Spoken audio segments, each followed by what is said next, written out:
Sipple says we're live. Wow. What a day. What a day. Yeah, first midweek live video in quite a while. This year, I think it's the first one this year for sure. I got to stay in the camera. Stay in the camera. Hey, it's a big day though. I mean, yeah, it's I don't like to overstate things, but it's kind of a historically big day for the program. Yeah. I called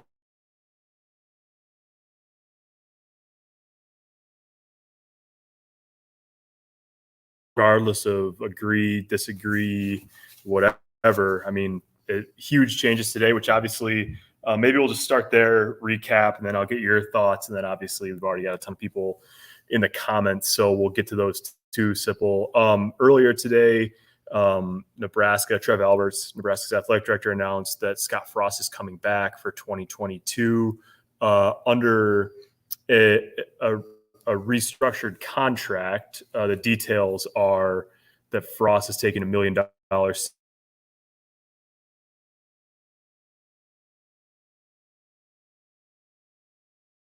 hire him after next year.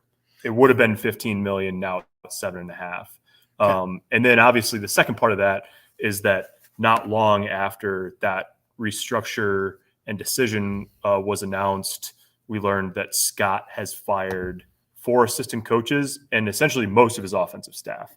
Offensive coordinator Matt Lubick, quarterbacks coach Mario Verduzco, the offensive line coach Greg Austin, and the running backs coach and recruiting coordinator Ryan Held. So, I mean, outside of Sean Beckton, they are fully starting over on the offensive side of the ball. Yeah, it's no pressure. Right. I mean, you have 2 games remaining, but the pressure to which I allude is you got to get it ready for next year. Yeah, right. I mean, it's going to be quite an extensive off season for Frost and it's going to be a new role for Scott. It is, yeah, because it appears that he will pull back as the leader of the offense and be more of the leader of the program, CEO type. We met with Trev Alberts today. We did, yeah. Not with Scott, but with Trev Alberts for a lengthy interview, Journal Star, World Herald reporters. And Trev, laid out, they've been talking on Sundays for some time. Right. And part of the plan was Frost being more of a CEO now. Yeah. So there's so much, and there'll be fallout obviously for days.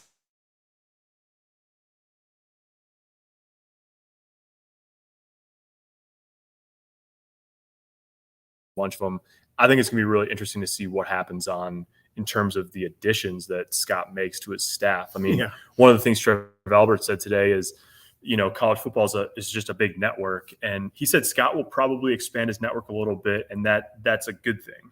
And so it's going to be very interesting. I mean, I think it's pretty clear, as you said, it looks like he's going to be looking for an offensive coordinator who's a play caller. And then at the same time, there's a lot of different ways this could go. There's 4 openings on staff. You could just replace the 4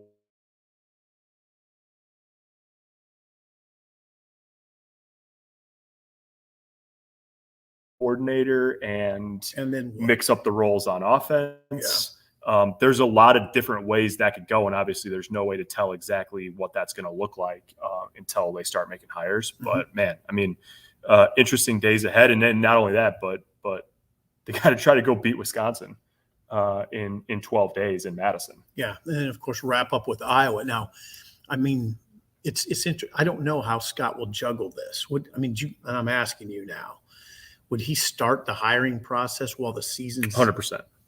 I mean, I think you're at least looking at people. I mean, there's programs out there that have already hired head coaches. Texas Tech introduced a new head coach today, who is the associate head coach at Baylor, who still has games to play this year.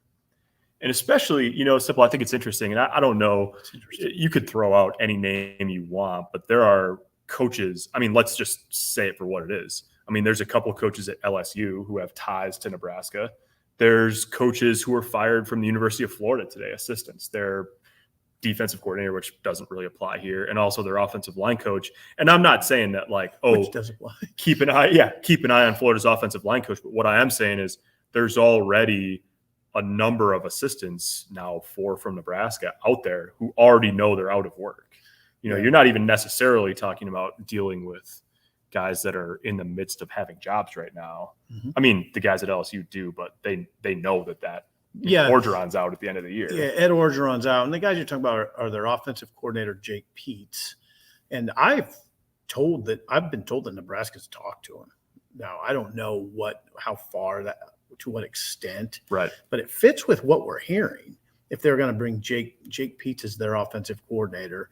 If Jake Peets was going to come to Nebraska, it would be as offensive coordinator. Right. He's not going to come as quarterbacks coach. Right. He's at the point of his career where he would no longer do that. He's making $1 million a year at LSU calling plays.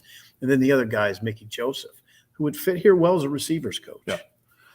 And I don't know, Parker, I would say he was considered the last time around when they hired Matt Lubick. Right. Yeah. There was, and again, at that point, there was also all sorts of different combinations for how do things work. I mean, the one thing that's interesting is in this conversation about Scott sort of perhaps having a more global CEO role going forward, two things that would not square would be that and then him also coaching quarterbacks. You know what I mean? Yeah, it wouldn't. So we'll see. We'll see what happens. Comment? Should we go to the comments? Yeah. Should we wade into the comments? Yeah, we can wade. Is it unusual for college teams to have a quarterbacks coach? Pardon my ignorance. Well, Eric, every college team has somebody that coaches quarterbacks. Not every schools do it differently, much like they do many positions. Some places, the head coach coaches quarterbacks. If it's an offensive mind, like Ryan Day, for example, coaches quarterbacks at Ohio State. Sometimes the offensive coordinator is the quarterback's coach. If the offensive coordinator has a position group, sometimes it's quarterbacks. Sometimes, like, Frost was obviously successful at Central Florida with Troy Walters as his OC, and Troy coached receivers. So, and that's what Matt Lubick was doing until today here. So that can go a lot of different ways. Let's see. Not used to starting without Sipple's countdown. Yeah, Eric. Yeah, strange times indeed. Will the fired coaches be working the last 2 games? Kyle, no. Effective immediately. They're out today. So that sort of gets in. I mean, I think Trev didn't talk about this specifically today, and we think we'll hear from Scott Frost at some point this week, so he may. It lines up pretty naturally. Now, you don't want to, we'll see what happens, but I do think that the sort of interim coaching positions, it lines up pretty naturally. I mean, first of all, Frost is going to call the plays for the last 2 games. That's probably pretty clear. And then Ron Brown is on staff as a senior offensive analyst. He's obviously coached running backs in his career. He's helped Ryan Held. Yeah, and that's sort of been, he and Ryan Held traveled together on the Big Red Blitz this summer. Right. And I mean, that's a natural fit. And then they've also got analysts at all those other positions. Who are we talking about? Steve Cooper is the quality control coach who's worked with Mario Verduzco and Nebraska's quarterbacks ever since the staff has been here. And Frank Verducci and Steve DeMeo, similar with the offensive line. So you would think that those probably just slot in pretty naturally. There's not, Keenan Lowe is a analyst and works with receivers. He's super young. Receivers, I mean, Sean Beckton is still on staff, the tight ends coach. Maybe they fold in with him. Maybe Keenan Lowe has some of those duties. So, we'll see how that works. Parker, the one thing that people are probably wondering is, did we expect this magnitude of change on offense? Yeah. Did you? Well, I think it was sort of first things first. I mean, I think you wondered first if Scott would be back. Right. And then after that, right. I can't sit here and tell you that I thought for sure that 4 guys out of the 5 assistants on offense would have been fired. Yeah. But there was no way that there wasn't going to be any movement. Right. Now, I know. But I'm making the distinction in my mind. I did not think there'd be 4. No, yeah, I can't say I thought before today that it would be that substantial. Well, yeah, I didn't know, nor did I think there would.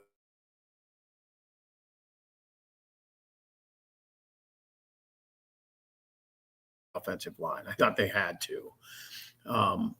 You know what?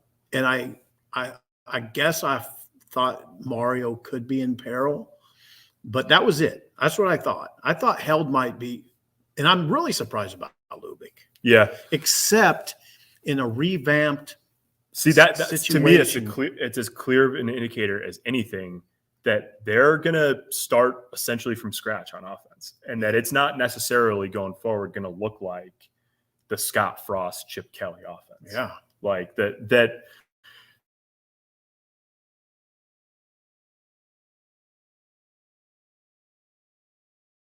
familiarity with this system. Mm-hmm. God, that's a good point. Yeah, it could look a lot different. Yeah. I mean, Scott has an expertise in a certain system, and I just wonder how much he would veer away from that. Well, there's a lot of, it's interesting. And some of it gets to being above my head in terms of schematics. As someone in here asked if the schematics and philosophy will stay the same. I mean, I think the philosophy in the Big Ten is always going to be based in running the ball. And Nebraska hasn't done that consistently enough, even though their numbers running the ball have been good. I don't know. It's going to be very interesting. There's a lot of, Ryan Day's version of the spread is not exactly the same as Scott Frost. Is not exactly the same as Jamie Chadwell at Coastal Carolina or whatever. So I don't know. I mean, the one thing is Scott's a smart offensive mind schematically. There's a lot of other smart people out there in terms of offensive football, and it'll be interesting to see sort of what where they go with it. Yeah. But one of the things that I'll just say though, one of the things that Scott's really adamant about, and he always has been, and I'd be really surprised if it changed, is athleticism at quarterback. Like he's never been a guy. He's talked a lot about it, about how much he thinks it unlocks to have a quarterback that can at least do some stuff running the ball. Right. So I would think if he was making a list, I'm not sure. I don't know. Maybe he'd be interested in a guy who wants to put a 6'7" statue back there, but I doubt it. I'd be surprised. Yeah. Sip's got to get to bed. Well, Jack, it turned into a pretty long day around here. Nick says, hate to see people fired in any profession. This one was coming. Can't get paid hundreds of thousands of dollars and underperform at your job. Yeah, Nick, I mean, it was coming, but you do hate to see it. I mean, I don't know. I'm not speaking for Sipple. I enjoyed covering all four of those guys. As Trev said today, it's totally true. They all have families. They seem like good humans. We don't get to be around them a ton in our line of work, but yeah, it sucks. You never like seeing people get fired. It's a brutal business, and it's not a given that all these guys land. I've known plenty of coaches who didn't or are out of the business. So this is brutal. This is a tough day for those guys and their families. But they know what they're getting into. Mike has a good question, and one we won't know the full answer to for quite a while, but he says, how many players transfer now? One has to assume there might be some significant player turnover. Yeah, Mike, I mean, there is every year, first of all. Second of all, I'll be curious about that. I mean, there's a ton of young players on the roster. A lot of them are from the region. Many of them are from here. Certainly, we came to Memorial Stadium this afternoon to meet with Trev Alberts, and we saw some offensive linemen leaving the building as we were walking in. It was not pretty, obviously. No, it was not. The look on their faces was not pretty. Yeah, and it's a hard thing to reconcile, obviously, when your position coach gets fired. So, yeah, we'll see. It's unclear at this point. There's always guys that leave and all that, and whether that's a lot more substantial this year or not, I don't know. We'll find out.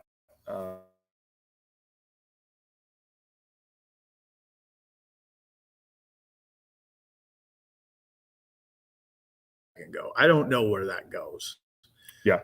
If you have a full-time special teams coordinator, I don't know. Now, I would say the way special teams are playing now, I know people don't necessarily agree with this. I think Dawson's done a good job. Dawson and Bill Bush have done a good job with that. Scott alluded to it after the game Saturday and said we're sound. Right. It's just the specialists have let them down. So there's a couple ways that could go. I mean, you could 100% spitballing. I mean, if Sean Beckton coached tight ends and receivers, now you've created a passing game coordinator then you could hire an O-line coach, a coordinator who's the quarterback's coach, and you'd have one full-time spot left over. Yeah. Maybe that's special teams, or maybe, some head coaches that don't have a specific position take on special teams. That would be another, Frost could take on special teams himself. So. I don't think that's the vision that Trev had.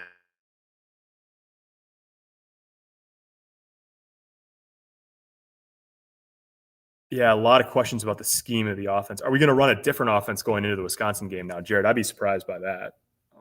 Same brain trust in place at least through the end of this year. Not the guys that got fired today, obviously, but just in terms of like Scott, the guys who will fill in as the position coaches, and Sean Beckton. Scott gets a year, but what staff can he put together to make a big difference in that short of time? This seems like a Hail Mary versus long term. Trev kind of answered that question. I mean, he said, there'll be a lot of coaches available, a lot of good coaches available. There's always going to be a lot of movement. He had a pretty good answer to that. And it was roughly what I said. All that said, it does feel a little bit daunting to me. It does. Making a huge change on one side of the ball while you're, 15-27, need to win next year. Yep. Daunting. I asked daunting. I asked Trev both of those two questions today. Well, more than two, but two of the questions I asked were, A, what would you tell an assistant coach who was skeptical about coming here given the situation?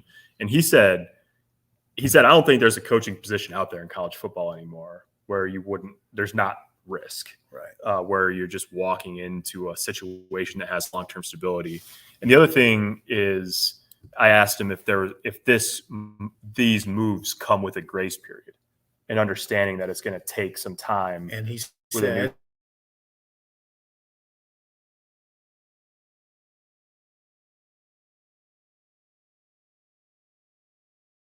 daunting. Yeah. For Scott. Yeah. Do you think Frost tries to go with a guy like Jeff Grimes at Baylor or leans more heavily into the option? That's a good question to get more out of an athlete like some others. First of all, Sipple can attest to this. If you're talking about coaches that I have really enjoyed like following a little bit, Jeff Grimes for sure one of them. Yeah. So, sign me up for that. Although he's got a pretty good gig and he's got a lot of autonomy. And he's at a program on the rise under Dave Aranda at Baylor. But, we'll see. I think this is nothing against Smothers or Harburg or any quarterback that's in the portal or whatever. But I think you just identify the best possible candidate you can. And then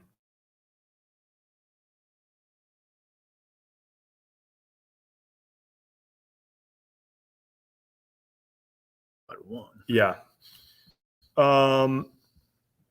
Vince throws out Tom Herman being a realistic option. Is Tom Herman a realistic option? The other name you hear a lot, obviously, when you're talking about Frost, is, oh gosh, now I'm going to blank. Say that again now. The other guy you hear a lot in terms of Frost, and offensive coordinator is, Tom Herman? Yeah, not Tom Herman. Vince was asking about Tom Herman, but the coach at Oregon, the head coach that he was the coordinator for. You've got me blanked out now. He's got black hair. Helfrich, Mark Helfrich. There we go. Yeah. Help with black hair. Yeah, it did. That did help. Well, that wouldn't be that would not be changing schematically probably much of what they do. Not impossible, but I suppose we'll see.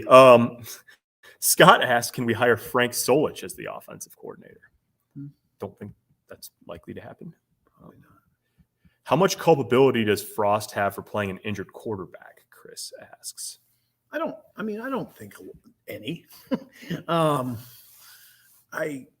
Adrian says he's been healthy enough to play. Yeah. I'm not saying that's kind of Adrian's call.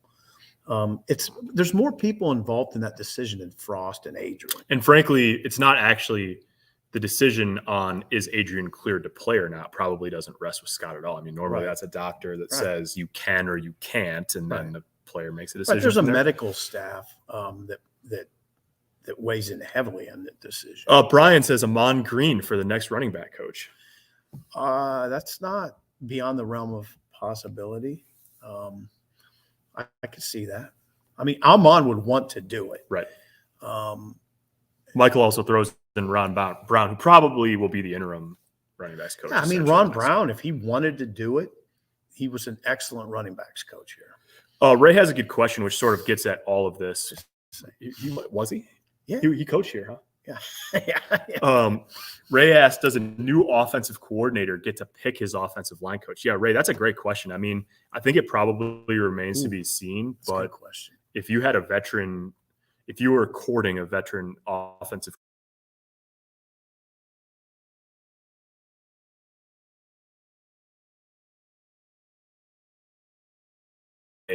that's a candidate, a really good candidate, would have some say in who he brings along. Oh, doesn't it make? I mean, wouldn't it? I mean, that makes me wonder. That's a good question. I mean, if I were Frost, it would be appealing to me to go to an OC who said, okay, I'll do it, but I want this staff. It also might be appealing to an offensive coordinator candidate who's walking into a tough situation To have his to guys. be able to say, I'll do this, but I want. Yeah. He has a certain amount of leverage. Yeah. Yeah, that's definitely true. We need someone that can get us some inroads in the Texas recruiting base, Jason says. You know what's interesting about that? On Saturday, Gus Johnson and Joel Klatt on the broadcast started talking.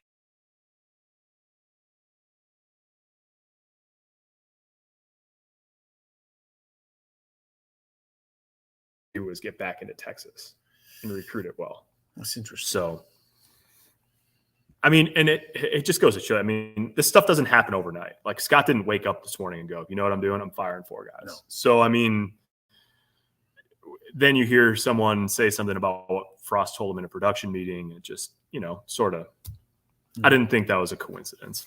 Nope. Jamie Chadwell and his OL coach, please. Yeah, John, that would take hiring a head coach, which Nebraska is not doing currently. Mm-hmm. Having an identity on offense will be important always, Sam. Larry asked about Mickey Joseph. Yeah, we got so many comments in here. We're way behind. So, yeah, all kinds of names and stuff. Dedicated special teams coach, we talked to that. Do you think part of restructuring was to help pay the coordinators' salaries? Oh, that's possible. That's possible. Do you think what now? Do you think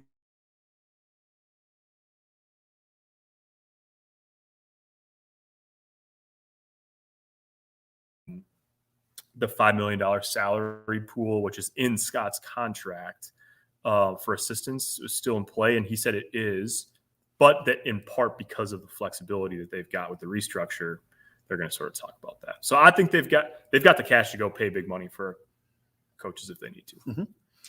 Mm-hmm. Let's see. I like the move. This is a T. Poley from Fremont on YouTube. I love the move, but I'm worried about the quarterback position next year. I think it's time to move away from Adrian, but I'm really hesitant to think that Smothers, Harburg, or Torres can win 8 games next year. Torres has got a bad knee right now. Yeah, he just had surgery, I think. Yeah. The portal is critical in this discussion. I mean, I think it's the answer is what I think. I think you got to go in the portal. If Adrian's not here, right? Adrian Martinez. I wonder too. I mean, this is something that maybe we'll have the chance to ask. Very complicated. Yeah, but I mean, with Adrian, I don't know. He's said that he hasn't thought about don't come back. He's obviously been playing through a lot this year. You got to wonder if his thought process. I mean, there's every possibility that it changed one way or the other today. His position coach got fired. So. Yep. Is $2.7 million enough to get the right coaches here? Well, we'll find out. Hey, Parker, that whole discussion, this discussion is fascinating. Yeah. You could be looking at a new offense. Well, you're looking at a new offensive staff, new offensive coordinator. And I think you could be looking at a new quarterback, brand new to the system. Yeah, it could well be. Yeah. Now that's a lot to get going in a year. Mm-hmm. Just saying. Part of the reason why you'd expect all of this to move relatively quickly. Yeah. got to think most of the salary pool goes to the OC, right? It would make sense to take, say, $900,000 for 3 positions: receiver, special teams, running back, and go get a guy for $1 million for OCOL. Yeah, OCOL. See, that's go down to Baylor and see about it. No.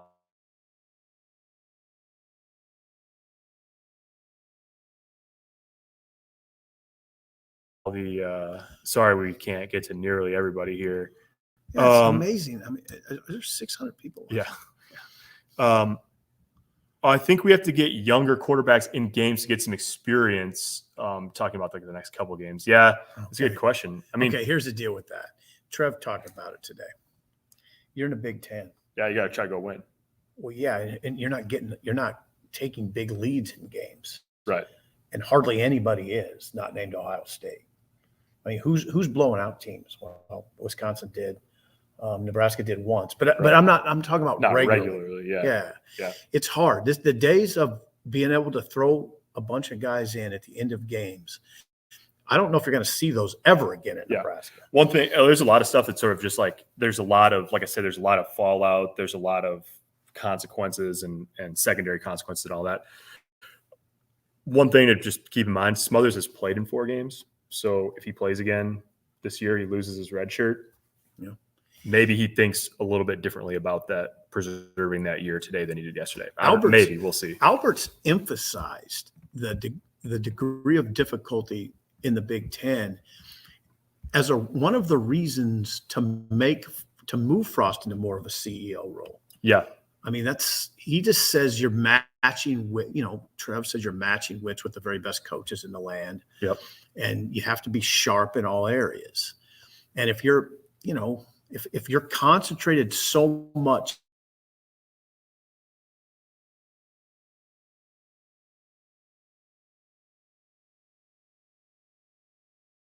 having the entire program be as sharp as it needs to be. Yeah.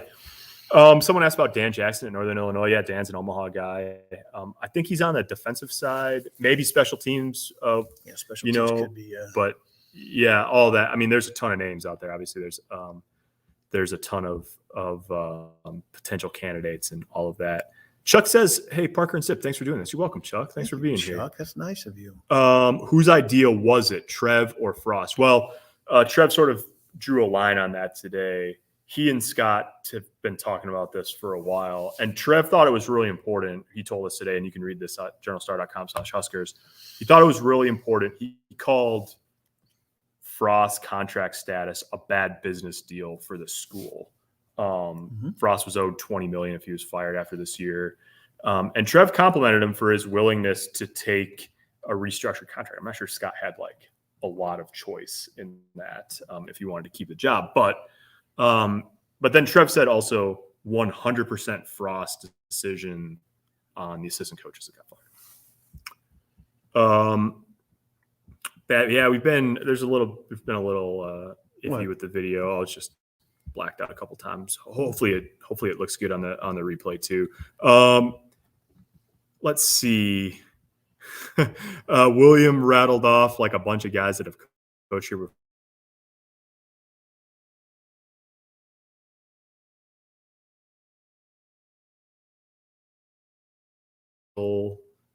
NFL head coach, probably not taking an OC job in college, but yeah, Jeff, we went through the candidates to sort of fill in the interim. Let's see here, a couple more, and then we'll get out of here. Bring back Tim Beck. Yeah. Brian Anderson. I'll tell you what, you could do a lot worse than Tim Beck. I mean, he was part of a 9 and 10 win staffs here. I mean, he knew what he was doing. They ain't bringing him back though. Give Frost 2 years, 1 to install it and 1 to tune it. Results in 20. That actually be 24 if you're giving him 2 more years. I'm shocked by the firings.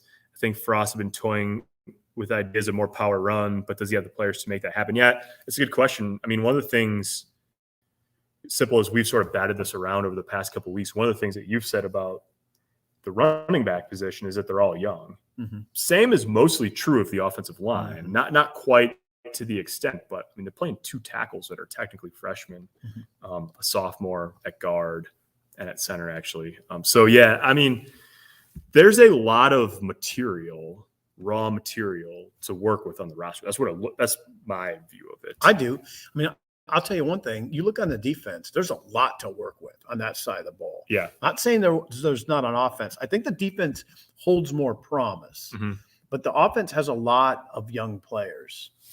There's a lot of calls in here for the Army offensive coordinator. Just go full on into the option. God, look at all these questions. I know. Yeah, we're still. What jail are you broadcasting from?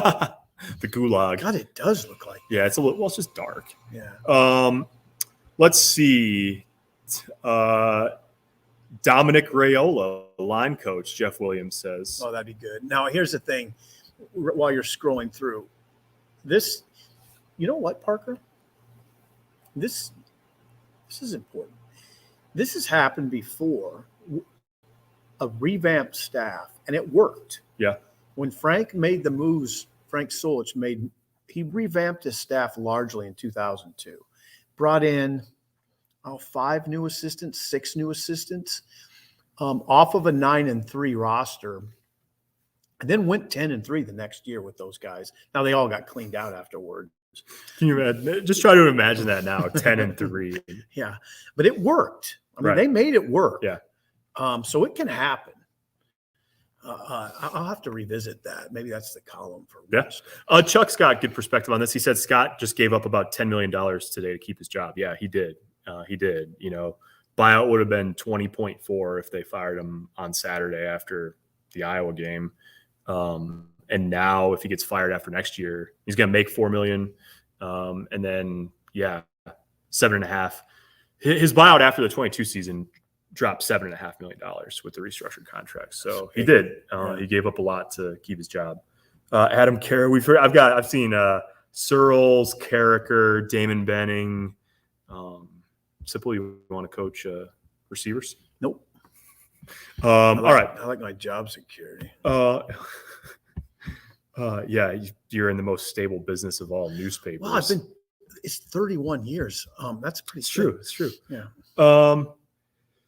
All right, let's see. Here's the last one. Parker and Sip, I'm disappointed with the running back by committee concept. What are your thoughts?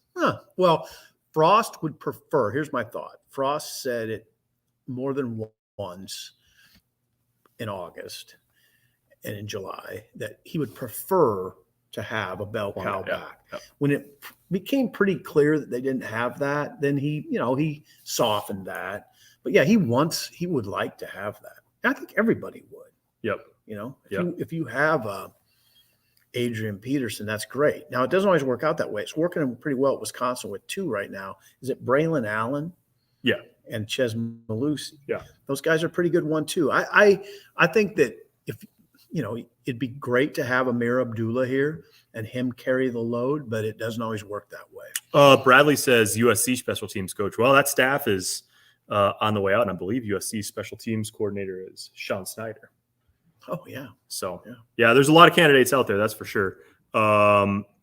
All right, that's all. Thank you guys for tuning in, man. There's so many of you. Thank you for watching, obviously, important day. You can read about all of this at journalstar.com/Huskers. If you haven't subscribed to Husker Extra, that's all of our stuff and all the World Heralds too, plus some exclusive content like Sipple with the Sip and Sam Showdown. New episode coming on Tuesday. Obviously, will be a must listen. Consider doing that. As you can tell, it's going to be a really busy and really critical weeks and months ahead for the program. So we'll have you covered from all angles there and obviously on the Journal Star's website. So thank you very much, everybody, for stopping by, checking in, for all of the interaction.